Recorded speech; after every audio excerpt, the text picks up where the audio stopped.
साधक एकांत में बैठ करके अंतःकरण में उन वृत्तियों का विरोध करे जो हमें प्रभु के मार्ग से विमुख करने वाली हैं। उनके विरोध की भावना यही है कि उनसे उदासीन रहे, उनके द्वारा प्रेरित की हुई कोई भी चेष्टा ना होने पावे। अगर इतना आप संभाल लेंगे तो स्थिति करुणा निधान प्रभु दे देंगे कि एक समय आएगा कि कोई भी ऐसी दुर्वासना का राज्य बाहर हो तो भी आपके ऊपर कोई प्रभाव नहीं पड़ेगा। हमें ऐसे पक्के बनना है, हमारा एक एक कदम इतना पुष्ट होता जाए कि हम जितना चल गए उसमें कोई हमें फेल नहीं कर सकता। हम जितनी यात्रा कर गए उतनी यात्रा में अब कोई हमें पीछे नहीं हटा सकता, एक कदम पीछे नहीं हटा सकता। हमें बाहरी दिखावे में नहीं फंसना। बाहर से हमें कोई सिद्ध कर रहा कह रहा है, अंदर से हम वासना से जल रहे, क्या लाभ। बाहर से हमें कोई पाखंडी कह रहा है, अंदर से हम सिद्ध भावना में मगन है, क्या नुकसान।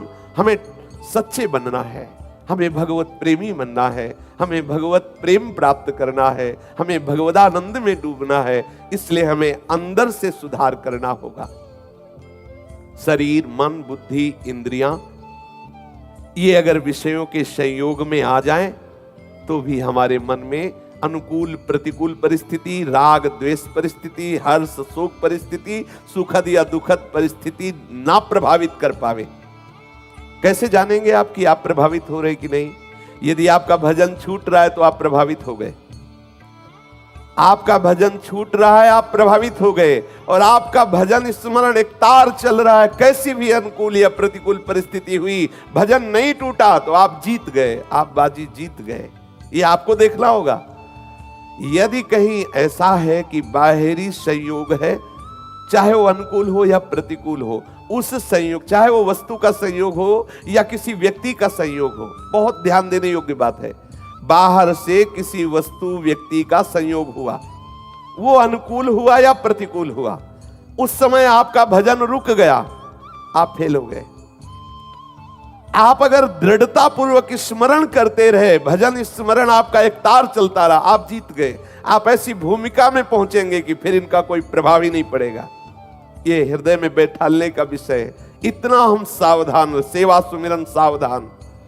कोई अनुकूल परिस्थिति या प्रतिकूल परिस्थिति, अनुकूल व्यक्ति या प्रतिकूल व्यक्ति, यहां तक कि अनुकूल वृत्ति या प्रतिकूल वृत्ति, बाहर या भीतर कैसी भी हो, हमारा एक तार स्मरण न टूटे, इसे पकड़ लो। बहुत कम समय में बहुत ऊंचाई की स्थिति प्राप्त हो जाएगी आपको।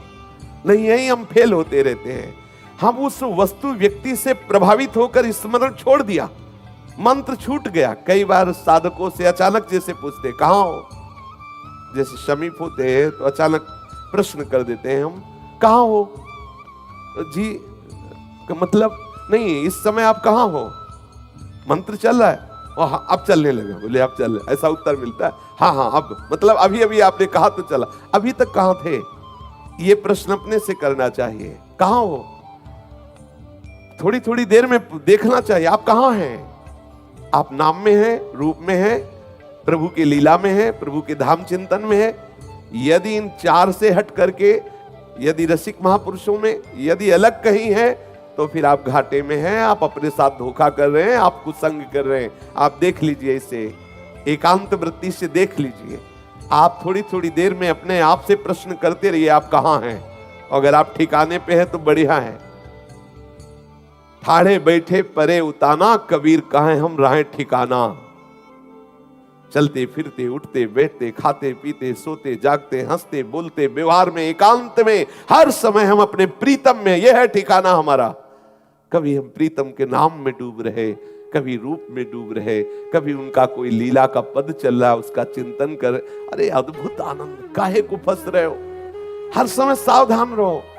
ये आप अपने से प्रश्न कीजिए, आप इस समय कहां हैं? आप किसी सेवा में हैं तो आप देखिए अंदर से कहां हैं। आप व्यवहार में हैं तो आप देखिए अंदर से कहां है। थोड़ी थोड़ी देर में आप अपने आप को देखते रहिए, आप कहां हैं। आप विजयी हो जाएंगे। घंटों निकल जाते हैं, आपको खुद पता नहीं कि आप कहां हैं। मन आपको ऐसे जाल में फंसा के टहलाता रहता है। आप कैसे साधक हैं? आप कैसे असावधान साधक हैं कि इतने मिनट हो गए आपको पता नहीं कि आप हैं कहां। चित्त अंदर जाल बुन रहा है और कहीं कुछ और चल रहा है। ऐसा नहीं होना चाहिए। हम लोग प्रेम मार्ग के पथिक हैं। हम प्रेम मार्ग के उपासक, हम कोई नौकरी नहीं कर रहे बाहरी, हमें अंतर से प्रेमी बनना है। तो हमें थोड़ी थोड़ी देर में अपने को झांक करके देखना है हम कहाँ हैं, ये पकड़ना बात। तभी आप परिपक्व महापुरुष के जो आदर्श सद्गुण हैं वो हृदय में धारण कर पाएंगे। आप कहाँ हैं, थोड़ी थोड़ी देर में आप देखिए आप कहाँ हैं। आप जब जगे तब कहाँ हैं, आप जब सो रहे हैं तो आप कहाँ सो रहे हैं, कहाँ शयन कर रहे हैं। जगह की नहीं पूछ रहा, अंदर की पूछ रहा है। हाँ जगह में तो आप कहेंगे कि अपने फ्लैट में हैं या अपने कमरे में है, नहीं हम ये नहीं पूछ रहे। आप जब शयन कर रहे हो तो आप कहाँ हो, प्यारे जू के चरणों में हो ना। आप जब जगे हो तो आपकी स्मृति में क्या आया, वही आपको परिचय बताएगा आप किस कोटि के साधक हैं। ये दो ऐसे समय हैं जिस समय असावधान स्थिति होती है, जब हमारी निद्रा आने को होती है या जब निद्रा खुलने को होती है। उस दो समय आप अपने को परीक्षा में लिख दिए। आप उसी समय देखिए कि आपका क्या चिंतन चला, जगते ही आपका क्या चिंतन चला, कुछ मिनट तक क्या चिंतन चलता रहा, वो आपकी स्थिति है। जब आप मूर्छावस्था को, नींद अवस्था को प्राप्त हो रहे हैं उस समय आप कहाँ हैं, जब आप चेतना को प्राप्त हो रहे उस समय आप कहाँ हैं, वो आपकी स्थिति होगी। क्योंकि वो चेष्टा नहीं है, वो स्थिति है। वही आपका परिचय बताएगी कि आप कितने उत्तम विचार वाले साधक हैं, आप किस कोटि के भजन करने वाले साधक हैं। यदि आपके शयन के समय केवल प्रिया प्रीतम है और जगने के समय प्रिया प्रीतम का चिंतन हो रहा, तो मध्य में जो भी कुछ गड़बड़ी हो ठीक हो जाएगी, आप चिंता ना करें। थोड़ी थोड़ी देर में आप जांचते रहें तो आप संग विवर्जिता रूप सद्गुण को प्राप्त हो जाएंगे। आसक्ति को मिटाने के लिए पदार्थों का स्वरूप से त्याग करना एक ये बाहरी साधन है कि हमें मीठा बहुत प्रिय है, मीठा आने ही न पावे, मीठा हटाओ। ये एक बाहरी साधन, वास्तविक साधन नहीं है। वास्तविक साधन है कि मीठा रखा हो और आपके अंदर रुचि न रह जाए। वास्तविक ये है। कब लगेगा, जब उससे ज्यादा मीठा कुछ लगने लगेगा, उससे ज्यादा कुछ मीठा लगेगा। तो सबसे मीठा है प्रभु का नाम। आप खूब नाम जप कीजिए, सच्ची मानिए एक दिन देखिएगा कि चाहे जितने मीठे पदार्थ रखे हो आपकी रुचि ही नहीं रहेगी, इच्छा ही नहीं रह जाएगी। ऐसे ही सारे इंद्रियों के भोग हैं। जब आपको प्रभु प्यारे लगने लगेंगे, प्रभु का सुख मिलने लगेगा, वो जब रस आने लगेगा तो ये सब फीका हो जाए। तो खास बात इधर ध्यान ना दे कि हमने ये छोड़ दिया, अब यही छोड़ना है। पकड़ने का ध्यान दो, छूटने का अपने आप होता रहेगा। ये हम अनुभव की बात कह रहे हैं आपको। छोड़ने के ध्यान में हमें बहुत घाटा होता है। जैसे हम सोच रहे हैं कि हमें ये मीठा छोड़ना है, तो चिंतन मीठा का हो रहा है, महत्व मीठा का है और रस मीठा का है। छोड़ना बहुत कठिन है। क्या करें, उस विषय को ही छोड़ दो। वो छूटे ना छूटे उससे छोड़ो, इधर पकड़ो। बहुत मीठा है, बहुत महिमामय है। और इधर जब पकड़ोगे ना तो उधर का चिंतन छूटेगा, उधर का चिंतन छूटेगा, इधर का रस बढ़ेगा, वो अपने आप छूट जाएगा। उसकी तुम चिंता मत करो। छोड़ने की चिंता में चिंतित मत हो, क्योंकि वो समय वर्तमान का नष्ट हो रहा है। जैसे आप किसी भी विषय के छोड़ने में बहुत चिंतित हो रहे हैं, तो उस विषय का महत्व है, उस विषय का चिंतन है, इसलिए बहुत कठिन होगा छोड़ना। क्या करें, बिल्कुल फ्री हो जाओ। आप चिंतन को, उस चिंतन को प्रभु के नाम में लगाओ, प्रभु के रूप में लगाओ। और ये सत्य है, ये सत्य चिंतन आपके उस असत चिंतन को अपने आप नष्ट कर देगा। ये हम अपने हृदय की प्रक्रिया को कह रहे हैं। इसी प्रक्रिया से निर्विषय हुआ जाता है। हम जिस विषय को छोड़ना चाहते हैं उसी को गाढ़ चिंतन कर रहे हैं। वर्तमान हम नष्ट कर रहे हो, सोच रहे हैं उस पर विजय प्राप्त कर लेंगे, असंभव। अगर उस विषय को छोड़ना है तो पहले उसे गौर करो और मुख्य चिंतन लाओ भगवद आकार वृत्ति करने के लिए। जे ही भगवत चिंतन में, जैसे हमें आगे कदम बढ़ाना है, हम आगे वाले कदम को सुदृढ़ता पूर्वक ना रखें, पीछे वाले को उठा दे तो क्या होगा, गिर जाएंगे।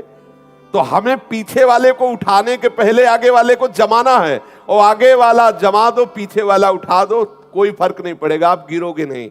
आगे जमाना है नाम रूप लीलाधाम परमात्मा चिंतन में। इसकी परवाह न करो, एक झटके में पूरा विश्व का वैभव आपके हृदय से राग रहित कर देगा। पूरे विश्व के वैभव के राग रहित करने की सामर्थ्य भगवत चरणारविंद में है। बिल्कुल चिंता मत करो। यहाँ हमारे पास विवेक है, बहुत छोटी कैंची, धीरे धीरे हम कहां तक ऐसे सूत्र काटेंगे। और प्रभु के पास कृपा रूपी तलवार है, एक ही बार में पूरी सब कट जाएंगी। आप क्या करो, भगवद आश्रित होकर चिंतन पर महत्व दो। ये जो हमारे अंदर वर्तमान में विषय त्याग के चिंतन की गाढ़ वृत्ति आती, इसमें दो दोष होते हैं। एक होता है उस विषय का महत्व, और दूसरा होता है वर्तमान में उस विषय का चिंतन तो छोड़ोगे कब, किसके सामर्थ्य से छोड़ोगे। पहली बात उसमें महत्व बुद्धि खत्म हो, दूसरी बात भगवत चिंतन हो, तभी आप छोड़ पाओगे। अगर भगवत चिंतन नहीं, उसी का चिंतन हो रहा, तो आप सोचते रहो कि छोड़ना है, आज से कसम खाते हैं गंगा जी की, यमुना जी की, और दूसरे दिन फिर वही करेंगे। क्या करें, हमें कोई कसम खाने की जरूरत नहीं, हमें खूब प्रसाद पाके नाम जपने की जरूरत है। और ठीक ना हो जाओ तो बताना, इसी बल से आगे बढ़ा जाता है। ये सब छूट जाते हैं, सब छूट जाते हैं, अपने आप छूट जाते हैं। आप पकड़ने की कोशिश करें, आप पैर जमाने की कोशिश करें, वर्तमान को भगवत चिंतन में लगाइए, आपका सब मंगल हो जाएगा, भूत भी मंगल हो जाएगा और भविष्य भी मंगल हो जाएगा। हम वर्तमान को विषय छोड़ने के चिंतन में बर्बाद कर रहे हैं, तो हमारे अंदर सामर्थ्य तो है नहीं भगवत चिंतन की, तो छोड़ नहीं पाते। इसीलिए इतना समय हो गया। कम समय में ऊंचाई पर चढ़ने के लिए आपको सूत्र बता रहा हूं, ये हृदय की बात बता रहा हूं, इसी से परम शांति मिलती है। जितने भी गंदे विषय है, हम छोड़ने के लिए क्या उपाय करें, भगवत चिंतन, उसका चिंतन ही ना होने दे। ये खास बात है। हमारे पास जो वर्तमान का ये मिनट है ना, हम इस मिनट में किशोरी जी के गोरे चरणों का चिंतन करते हैं। अब वो जो विषय चिंतन हमें बार बार फंसा रहा था ना, हम उसका महत्व खत्म कर देते। अब हम विजय की तरफ जा रहे हैं, और हम उसका महत्व रखे हुए हैं कि अरे ये छूट जाए तो हम प्रेम रस में जाएं। उसका चिंतन, उसके छोड़ने का चिंतन, उसकी महत्व बुद्धि वर्तमान में तो किसी भी तरह से सही, द्वेषात्मक ही सही हो, तो उसी विषय का चिंतन रहा है, नहीं छूट पाएगा। हमें भगवत चिंतन पर ध्यान देना है, तो हम संग विवर्जिता रूपी स्थिति को प्राप्त कर लेंगे। और आसक्ति सच्ची मानिए हमारी आत्मा से कभी किसी विषय की आसक्ति नहीं, क्योंकि सब आत्म स्वरूप है। जैसे हम कहते हैं हमारी ये विषय की आसक्ति है, तो वो मेरी आसक्ति नहीं है, वो इंद्रियों के संयोग जनित भ्रमात्मक आसक्ति है। क्योंकि जो हमारा स्वरूप है वो निर्मल है। कोई भी आसक्ति हमारे स्वरूप को ना कभी स्पर्श की है, ना भी कर रही है, ना आगे करेगी। देह और इंद्रियों के संयोग का अधिष्ठाता मन विषयों की आसक्ति में फंसा हुआ है, और आप चिंतन के द्वारा जब मन को इधर लगा देंगे तो अनासक्त हो गए। सारा खेल इस मन का है। मन इधर लगा कि आप जीवन मुक्त, मन इधर लगा तो पुनरपि जननम पुनरपि मरणम पुनरपि जननी जठरे शयनम। जीव मात्र की एकमात्र परम गति प्रभु है। जब प्रभु देख लेते हैं ना कि हमारे चिंतन के लिए प्रयासरत है, वो कृपा कर देते हैं। एक दिन ऐसी झांकी आएगी कि आप बावरे हो जाएंगे, देख लेना। कभी कभी जब पूर्व में शास्त्रों का स्वाध्याय होता तो प्रलोभन बढ़ता, नई अवस्था थी कि कैसे भगवत साक्षात्कार हो। पूरी पूरी रात जग करके मंत्र जप करते, अंधकार के सिवा कुछ नजर ना आता। एक व्याकुलता, शैव संप्रदाय में थे तो एक व्याकुलता। अब संन्यास मार्ग में ज्यादातर निरपेक्ष महापुरुष मिले, भजन करो न करो कहने वाले नहीं है। तुम पूछो उचित उत्तर दे दिया, नहीं कोई मतलब नहीं, तुम जो भी कर रहे हो उदासीन। संन्यास मार्ग में ये नहीं है कि रोकने वाले हैं तुम ये क्यों कर रहे हो, ऐसा नहीं। उसमें है ही है कि मेरे सिवा कुछ है ही नहीं, तो तुम जो भी कर रहे हो वो सब केवल इंद्रियों का विलास, माइक विलास उधर देखते। तो ज्यादा निरपेक्ष महापुरुषों का मिलन होता, और हृदय में पहले से संस्कार थे भक्ति के, क्योंकि वो प्रभु को इधर लाना था। तो एक व्याकुलता थी कि मुझे कुछ दिखना चाहिए। प्रारंभ में संतों से, गुरुजनों से सुना था कि जब मंत्राकार वृत्ति की जाती है तो इष्ट का साक्षात्कार होता है। अब जब आंख मूंदो तो वही अंधकार, रात रात भर जग करके मंत्र जपते, गंगा जी के किनारे एक व्याकुलता, लगता कि कैसा जीवन ये, क्या कुछ दिखाई नहीं देता। और प्रायः प्रारंभिक अपने लोग बैठे हैं, देख लीजिए, आंख बंद करो तो अंधकार ही नजर आएगा। यदि वास्तविक प्रवेश नहीं हुआ भगवत राज्य में तो वो अंधकार ही नजर आता है।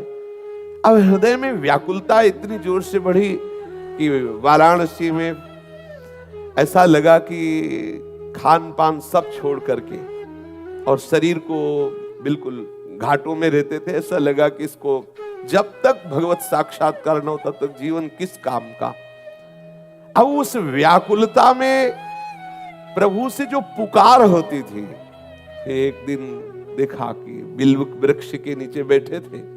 अच्छा, तो वो हमने देखा कि मेरे प्रयास में नहीं था, वो मेरे प्रयास में नहीं था, वो प्रभु ने देखा कि ये तड़प रहा है, ये चाहता है, तो उनकी कृपा से वो प्राप्त हुई। तो यहां कहने जीव के परम हितैषी प्रभु है। जब आप प्रभु के लिए थोड़ी विकलता धारण करेंगे वो आपको इतना दे देंगे। सच्ची मानिए वही देते हैं। साधन में इतनी सामर्थ्य नहीं है क्योंकि मन बुद्धि वहां पहुंच नहीं सकते, वो चिदानंद है। अब वो मन बुद्धि में आ जाते हैं, निहाल कर देते हैं। हम तुम्हें, अब हमारे पास कोई शब्द नहीं कि हम तुम्हें उनकी कृपा का कैसे वो शब्द बताने की सामर्थ्य भी नहीं है। अद्भुत कृपा, अद्भुत कृपा प्रसाद। बस आप ऐसा कीजिए, हृदय से जो विषय आकर्षण है उसके छोड़ने के प्रति आप समय बर्बाद मत कीजिए। आप प्रभु को पकड़ने के लिए व्याकुल होइए। प्रभु के चिंतन में इतनी सामर्थ्य, इतनी आग है, वो सब वासनाओं को भस्म कर देगी। और वो ऐसे कृपालु हैं कि वो उतरते हैं। कहते हैं भगवान का अवतार होता है। भगवान का अवतार का तात्पर्य भगवान का उतरना, अपनी महिमा से उतरते हैं और हमारे अनुसार, हमारी सामर्थ्य के अनुसार वो उतर करके हमें अनुभव कराते हैं। नहीं, उनको अनुभव करने की सामर्थ्य इन यंत्रों में नहीं है। प्रभु का प्रत्येक भक्त के हृदय में अवतार होता है। प्रत्येक भक्त के हृदय में वो जिस भावना का होता है प्रभु वैसे ही अवतार था। इसीलिए हरि के अनंत अवतार हैं। अवतार जब शास्त्रों में कहे जाते हैं ना तो कहे जाते 24 अवतार हैं, इतने अवतार, लेकिन प्रभु के अनंत अवतार है। हर भक्त के हृदय में प्रभु उसकी भावना के अनुसार अवतरित होते, उतरते हैं अपनी महिमा से और उसके हृदय में प्रकाशित होते। हमें तुम्हें गूढ़ बात बता रहे हैं, साधन में कमी आप मत रखो और अहंकार भी न करो कि इसी से बात हो जाएगी। और अंदर से व्याकुल होकर प्रभु को पुकारो। किसी दिन घटना घटेगी आपके जीवन में। परिवर्तन जो एकदम होता है वो घटना से होता है। कोई न कोई ऐसी घटना अलौकिक आपके जीवन में घटेगी कि सारा सिस्टम आपका भगवदाकार हो जाएगा। और एक सेकंड होता है, वो घंटा तो घंटा नहीं होते, एक सेकंड में ब्रह्म बोध होता है। एक सेकंड में एक बस हो गया। जगने में कितना मिनट लगता है, ऐसे इस जगह पूरा का पूरा स्वप्न खत्म। ऐसे पूरा का पूरा सृष्टि विधान अंतर ध्यान, एकमात्र वही तत्वबोध। एक सेकंड लगता है, एक सेकंड में अनुभूति होती है और वो उनकी कृपा से होती है। इसलिए हम प्रभु के नाम रूप लीला धाम, प्रभु के जो गुरुदेव भगवान स्वरूप है, उन्होंने जो उपासना दी है उसको पूर्णतया पकड़ने की चेष्टा करें। अंदर जो वासनाएं, बिल्कुल मत घबराइए। ऐसी कृपा की तलवार चलेगी, सब कट जाएंगी। और आप निश्चिंत रहिए, निश्चिंत होकर प्रभु के चिंतन में रहिए। आपके अंदर ऐसी सामर्थ्य आ जाएगी कि आप मान अपमान को सहने लगेंगे, आप निंदा स्तुति को सह जाएंगे। आपके जीवन में ऐसे ऐसे महापुरुषों का आगमन होगा कि आपका हृदय उस धरा का हो जाएगा। बाहर से नहीं, हो सकता है बाहर से आपको ना मिले, लेकिन आपके स्वप्न में, आपके ध्यान में ऐसे महापुरुष आएंगे जो आपको अपने समान बना लेंगे। इंतजार कीजिए। पर ईमानदार साधक के जीवन में ये बात होती है। अगर बेईमानी क्या है कि हम हैं भगवत मार्ग के पथिक और पोषण कर रहे हैं विषयों का, तो प्रभु देख रहे हैं, एक संतुष्ट है। हमारे प्रभु देख रहे हैं, संतुष्ट है खिलौनों में, तो खेलते रहो। और जब आप अंदर से विकल होंगे तो इतनी सामर्थ्य प्रभु में नहीं है कि तुम्हारी विकलता देखकर वो चुपचाप बने रहे, नहीं है। क्यों? एक माँ चुप नहीं बैठती तो अनंत माताओं का दुलार लिए हुए मेरा प्रीतम वो कैसे चुप रह सकता है? अगर वो चुप है तो आपके किसी न किसी खेल को देख करके आप कहीं न कहीं किसी विषय सेवन में राजी है, इसलिए वो चुप है। जिस दिन आप समस्त विषयों से विरक्त होकर के हृदय से व्याकुल होकर पुकार उठोगे प्रभु, तो आप देख लेंगे प्रभु आपसे दूर नहीं है। एक माँ भी तभी तक काम में लगी रहती जब तक बच्चा खिलौनों से खेल करके ऊब करके और रोना शुरू नहीं कर दे। जहां रोना शुरू किया उसे भाग के आना पड़ता है। ऐसे ही मेरे प्रभु रुदु सुस्वरम राजन, कृष्ण दर्शन लालसा तो तासा मावीर भूत छोरी समय मान मुखाम मुजा, पीतांबर धरा सृगवी साक्षात मनमथ था। अपने लिए कठिनता लग रही है, प्रभु के लिए कठिनता नहीं है। हम प्रभु के चरणों का आश्रय लेकर आज के सत्संग का सार विषय, हम विषय छोड़ने के चिंतन में ना फंसे, हम प्रभु को प्राप्त करने के चिंतन में, अखंड स्मृति के उसमें हम जोर दें तो वो अपने आप जब हमारे स्मरण में प्रभु रहेंगे तो सब विस्मृत हो जाएगा। और अगर कुछ बचेगा भी तो कृपा सिंधु की कृपा से सब मिट जाएगा। करम सत्य ते साधु समाना, मैं उसे संत बनाऊंगा। जिसे प्रभु संत बना दे फिर कौन उसे बिगाड़ सकता है। भगवदाश्रित होकर निरंतर चिंतन परायण रहो। कोई भी परिस्थिति आपके चिंतन को ना रोक सके, इतने मजबूत बनो। चाहे कोई निंदा करे, चाहे कोई हमारी बड़ाई करे, चाहे कोई हमारा अपमान करे, चाहे कोई हमें सम्मान दे, हमें दोनों स्थिति में सावधान रहना है कि भगवद स्मरण ना छूटने पाए। फिर आप देख लो आप कितनी स्थिति में पहुंचते, कौन सी भूमिका में पहुंचते।